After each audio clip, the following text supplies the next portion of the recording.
నాకు పెళ్లికి ముందు వీళ్ళు హిందూస్ అని చెప్పేసి పెళ్లి చేశారు. కానీ పెళ్ళైన వెంటనే నాకు తెలిసిన విషయం ఏంటంటే వీళ్ళు క్రిస్టియన్స్. మంచిది. ఇప్పుడు ఇంట్లో అంటే ఆమె పెళ్లి కాక ముందేమో పెళ్లి అయినాకేమో ఎక్కడక్కడ పూజ రూమ్ కాదు ఇంకొకటి కాదు, పెళ్లి అయ్యేటప్పుడు ఏదో కొన్ని ఆడ పెట్టి యాక్టింగ్లు చేశారు అంటున్నారు. ఇదే జోగి రమేష్ గారు బఫూర్ గారు అవులే గారిని అడుగుతా ఉన్నా, పైన కొండ మీద అమ్మవారి దగ్గరికి పోయి అక్కడ ప్రమాణం చేస్తున్నాను, నీ కుటుంబ సభ్యులు అందరినీ తీసుకోపోయి ఎట్లా ప్రమాణం చేస్తావు నువ్వు? ఎట్ట ప్రమాణం చేస్తావు?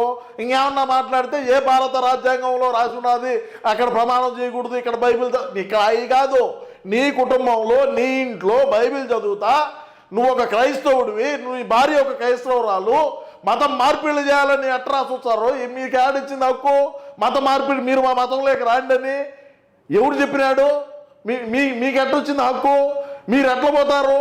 కనకదుర్గమ్మ గుడికి పోయి ఆడ ప్రమాణం చేసినావే అంటే అంటే అంటే నీకు నీ ఇష్టమా? దేవుడు ఉన్నాడురా, అమ్మవారు ఉన్నారు, అందుకే బిడ్డ ఈరోజు నీ బతుకు, నీ చరిత్ర, నీ కుటుంబ చరిత్ర ఈరోజు రోడ్డు పడిందిరా, పోరపోకు, తెలుసుకో. ఏమి నీ ఎవడి మతం వాడి గొప్ప, ఈడెవరు ఈడేమి మా హిందువుల యొక్క మనోభావాలు దెబ్బతిన్నాయి. ఖచ్చితంగా దెబ్బతిన్నవా? నువ్వు ఒక క్రైస్తవుడిగా ఉండి నువ్వు కొండ మీదకి పోయి ప్రమాణం చేయటం ఏంటది? ప్రమాణం చేయటం ఎట్లయితుంది ఏంటా? నేను ఎవడి మతం వాడికి గొప్ప, బ్రహ్మాండంగా పూజించుకోవచ్చు, ఎవరు కూడా వద్దండ్రు, బ్రహ్మాండంగా చర్చిలకు పోవచ్చు, ఎవరు వద్దండ్రు. మరి ఈ మతలబ్ ఏంటిది అంటే బయట సమాజానికి నేను హిందువునని తెలుపుకోవడమా? అంటే అమ్మవా అంటే హిందూ దేవదేవుళ్ళు అంటే నీకేమి దేవతామూర్తులు అన్నా కూడా భయం లేదా? నువ్వు ఒక చర్చి, నువ్వు బైబిల్ చదువుకుంటా కొండ మీదకి పోయి ప్రమాణం చేస్తాడు రీడు. అందుకే ఈరోజు అమ్మవారు చూసినారు, పైన ఉన్న కొండ మీద ఉన్న అమ్మవారు చూసి ఈరోజు నీ బతుకు, నీ చరిత్ర రోడ్డును పడిందిరా, పోరపోకు, తెలుసుకో. మరి పెళ్ళి అయ్యేటప్పుడు హిందువు అని ఎట్ట చెప్పినావు? ఆ రోజు మీ కొంపల్లో మా దేవతామూర్తుల ఫోటోలు ఎందుకు పెట్టుకున్నారు? ఆ నటన ఎందుకు? ఆ డ్రామాలు ఎందుకు? కట్నాలు దొబ్బుదామనే?